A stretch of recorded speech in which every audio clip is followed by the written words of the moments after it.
Every few centuries, we have seen an amazing character who defies the logic of his or her times and overcomes odds of unimaginable proportions to achieve glory like never before.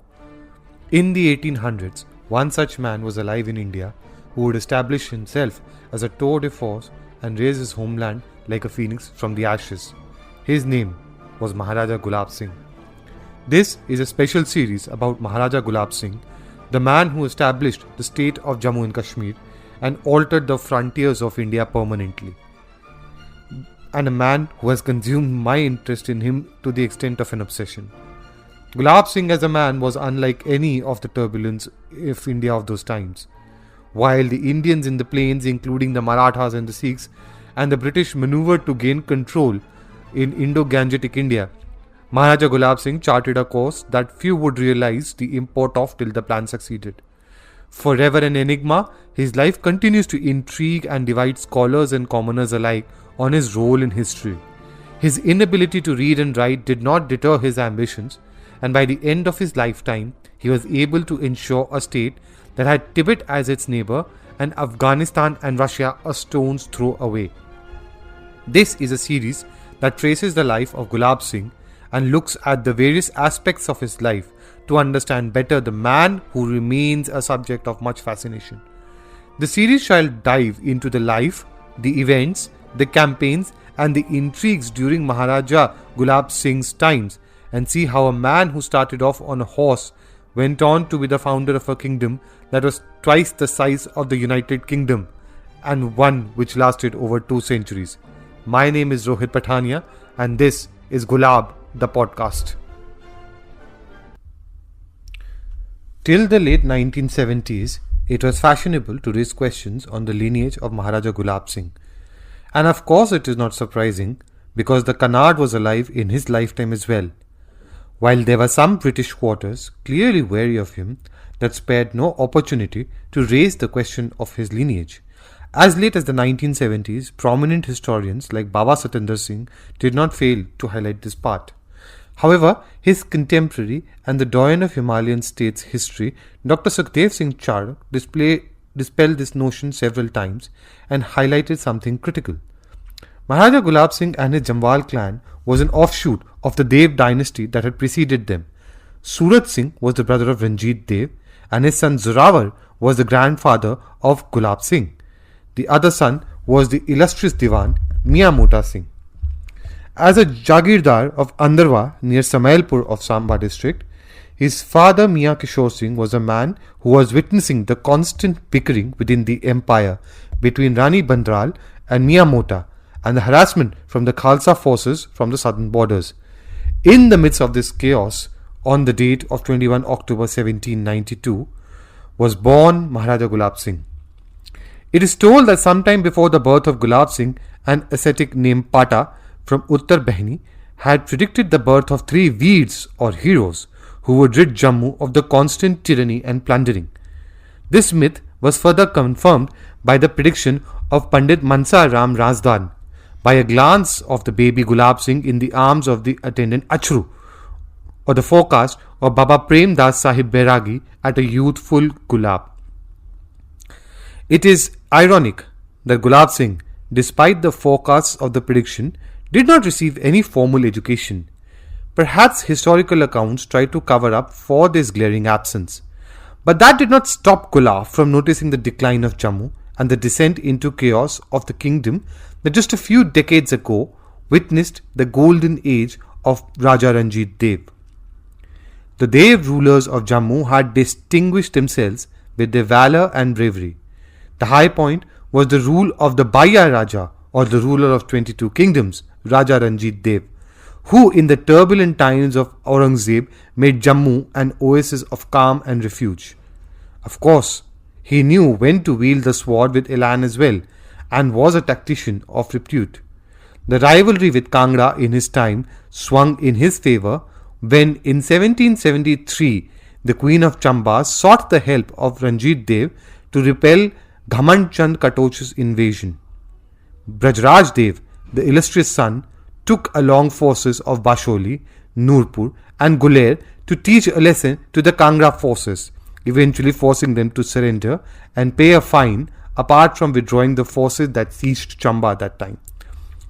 It is no surprise then that the valorous spirit was all too evident in a young Gulab Singh as well. As the relative of Mian Mota Singh, who literally ran the state for the rather weak and indolent kings, he was exposed from early on to the intrigues and fineries of court politics, all the while training to be a soldier par excellence. The first glimpse of the same was demonstrated by a young Gulab Singh in 1808 during the raid of Jammu by Hukma Singh Chimni, an important Lahore Durbar chief.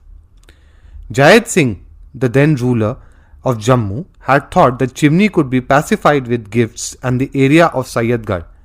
However, Chimni had bigger ambitions and soon invaded Jammu with a huge force.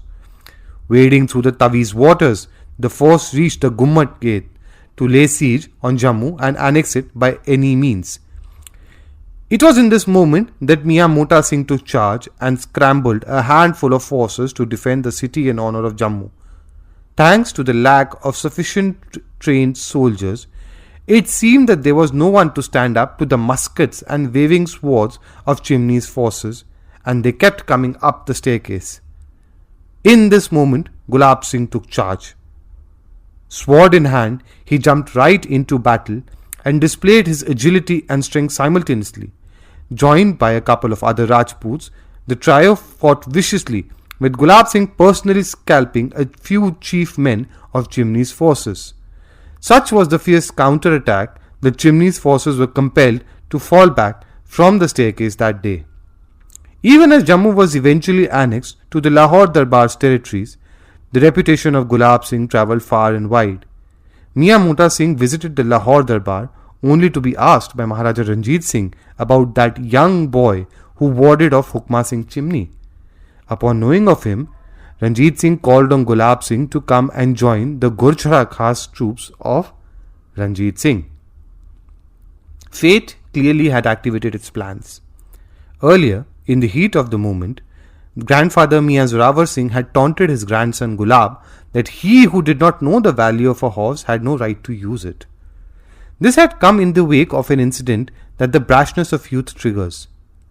Taking a horse of his father, who was also a Jagirdar, a young Gulab had dashed off so hard and for so long that the horses ended up becoming lame.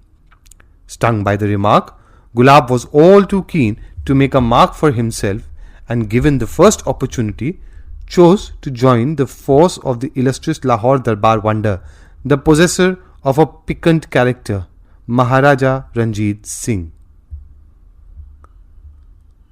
While there is a fascination with Gulab Singh, there were two other brothers of his that were also born within a few years who would, in their own ways, impress the Lahore Durbar and Maharaja Ranjit Singh. Dhyan Singh and Suchet Singh could be counted as legends unto their own. Brave, fiercely loyal, and never shying away from a difficult fight, the two showed signs of being hot-headed. It was well known in Lahore that Satru and Tredu, two courtiers, had murdered Mian Mota Singh, the beloved uncle of the trio, when he was going to the ladies' harem. True to their spirit, the brothers vowed revenge, and Dhyan Singh even undertook it by shooting at them at the Bhatti gate. While Tredu died instantly, Satru survived. Coincidentally, Satru was to die at the hand of Gulab Singh. Chivalry was clearly the code for Dhyan Singh, who then went to the Darbar and surrendered to the Maharaja. More cognizant of rank perhaps was Gulab Singh, who followed discipline and would surrender to Jamadar Khushal Singh, at that time a man high in esteem in the eyes of the Lahore Maharaja. In both cases, the Maharaja pardoned them, acknowledging their claim that they are soldiers first. In the process, Gulab Singh was made the rider of 60 Sawars or horse riding cavalry, the Jagirdari of Nihal, and the authority of keeping another 50 Sawars if he could ensure a revenue of 12,000 Nanak Shahi rupees. This was particularly done to ensure that the people can protect themselves from the followers of Khadak Singh, the heir apparent of whom Tredu and Satru were party. One constant rumour that started at that time was the disproportionate influence wielded by the brothers. The British Visitors in the Lahore Durbar constantly hinted at homosexual relations between the dashing and good-looking Dhyan Singh and Maharaja Ranjit Singh being responsible for the mercurial rise of the Dogra brothers. Suchet Singh, who had also joined in with Dhyan Singh at the court, was also alleged to have exhibited similar debaucheries to win favour. However, historian Baba Satinder Singh has categorically pointed out that except for the odd traveller or observer, the Britishers in general never raised this doubt. Rather, the talent of the brothers, along with their ambition, has been established as the reason for the rise of the brothers. An interesting example of this was quoted by the noted Firangi of the Lahore Durbar, Alexander Gardner, who talked about Dhyan Singh as Prime Minister or Wazir of the Empire, the man who introduced Gardner to Ranjit Singh. A few days ago, after my audience, Raja Dhyan Singh, the Prime Minister, showed me the two guns that had been presented by Lord William Bentinck, the Governor General of India, to Maharaja Ranjit Singh. Dhyan Singh pointed out to me the shells and fuses in the tumbrils and asked me if I could explain their use or fire them. I found in one of the tumbrils, enclosed in a bundle of fuses, a small printed slip of paper giving instructions as to the time of burning, time of flight, etc. Having read this, I told Dhyan Singh that I hoped to be able to fire them and to satisfy him as to my knowledge of their proper use. I, however, asked to be allowed to cut and burn one fuse first, which at his desire I did in his presence.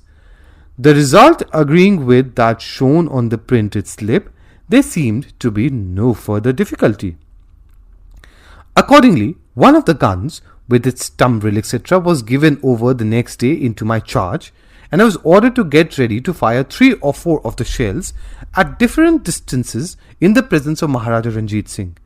I took a few soldiers in hand, and in a few days' time, all this was done with a degree of success unexpected even by myself.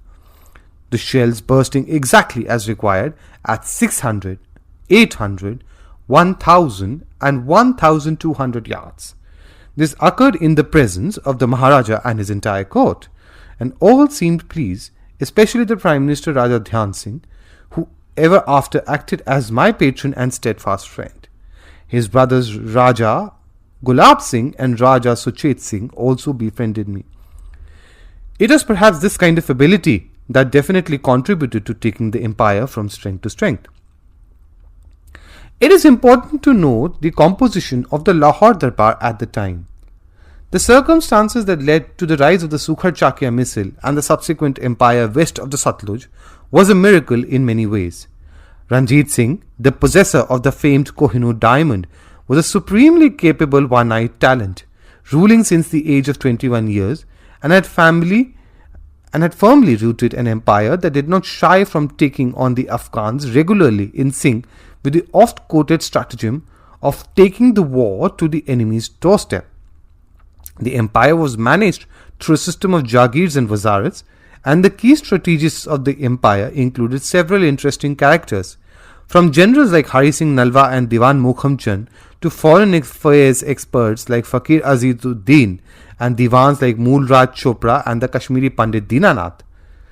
The Darbar was perhaps a reflection of the chaos of the lands later called as Punjab at the time, and many a times we see that Ranjit Singh took steps that would be considered crazy. Making a stable out of the Badshahi Masjid, he banned cow slaughter in the kingdom and made it an offence that deserved nothing less than capital punishment. Ranjit Singh was personally seen as an able man with a weakness for women and wine. His fascination for Moran, the Nautch girl, was seen as a serious scandal and disputed by some to this day. However, it is well known that Maharaja Ranjit Singh had anywhere between 16 to 22 wives, some of whom even committed sati with him on the funeral pyre. However, in all of this chaos, the trio stood out, most noted among them Gulab Singh for his various military campaigns and ensuring law and order within the Jammu division, and egging on the Lahore court eventually to first fight the Afghans and then annex the territory of Kashmir.